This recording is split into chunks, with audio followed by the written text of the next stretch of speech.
What? An addiction recovery community that supports psychedelics for healing?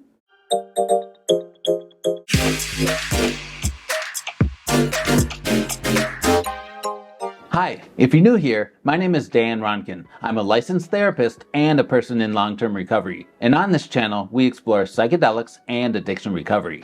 In this video, we're interviewing Kevin Franciotti, who is a co-founder and the board chair of Psychedelics in Recovery, or PIR for short. Kevin is also a licensed addiction counselor, drug policy reform advocate, writer, and public speaker. Psychedelics in Recovery is a 12-step fellowship for people in or seeking recovery from substance-related or behavioral addictions, or the loved ones or family members of said people who are also interested in incorporating and integrating psychedelic experiences into their ongoing recovery. PIR certainly recognizes that incorporating any mind-altering or mood-altering substance is an inherent risk to people living a recovery lifestyle. So assembling this fellowship is to recognize that, as is an often repeated, we're only as sick as our secrets. We recognize that rather than perpetuate this cloak of secrecy among individuals who may be personally experimenting with psychedelics while showing up in AA meetings and mainly keeping that to themselves, why don't instead we facilitate an exchange among peers so we can learn to hold each other accountable, so we can learn from each other about what works. PIR's literature has a lot of guidance around what might differentiate between more kind of reckless use, what might be relatively benign recreational use, and what we might consider genuinely, sincerely intentional pursuit of experiences that are delivered by psychedelics that people can use in a therapeutic way or a spiritual way to integrate into their ongoing approach to maintaining a recovery lifestyle through the 12 steps. I view a good fit for PIR as people who were maybe turned off by the social aspects of the rooms of traditional recovery circles, but yet remained open to the utility of the 12 steps and adopting a spiritual lifestyle. Folks who liken themselves spiritually adept or spiritually curious, but have resistance towards the idea of a Judeo-Christian God.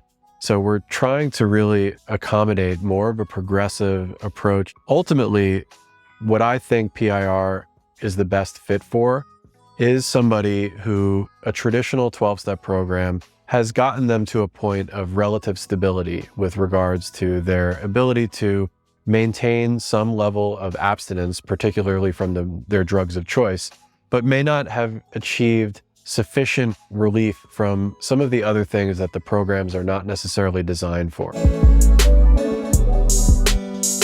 What I personally have seen, and there's a difference between my personal perspective and opinions on what PIR is and what a program of recovery is, and I have no authority over anyone else's decisions.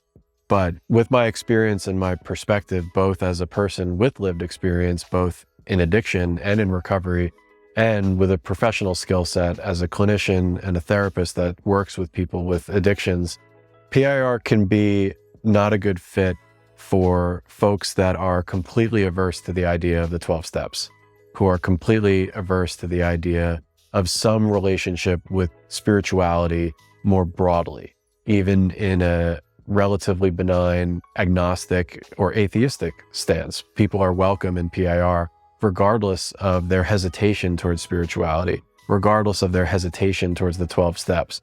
But for someone who's completely averse and resistant and oppositional to those central tenets, you might not find the best home there. You'll find compassion, support, and love, but it might not be the program that's best for you. Our biggest offering as a 12-step fellowship is the existence of our online meetings. We have meetings every day of the week. Most days have at least 2, and some days have up to 4. And these range in regards to the types of meetings and the specialty that they focus on. In addition to our online meetings, our website is a growing list of incredible resources. And so just by looking through our website before even attending a meeting, you can really get a good sense of who we are and what we have to offer.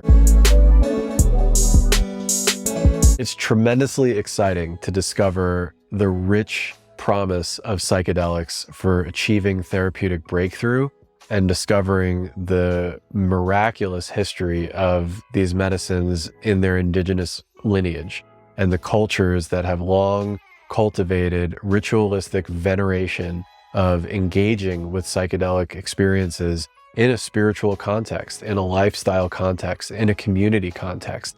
It's an incredibly exciting discovery to make. For people in recovery, I beg of you to match your enthusiasm with thoughtfulness and discernment and slowness and caution, recognizing that any mood or mind-altering substance could be a slippery slope to somebody who had a past pattern of addictive behavior. These medicines have been around human civilization since before humans have existed, and we have co-evolved with them over millennia. They're not going anywhere, so please don't feel that once you've discovered them, there's a rush to necessarily need to take them.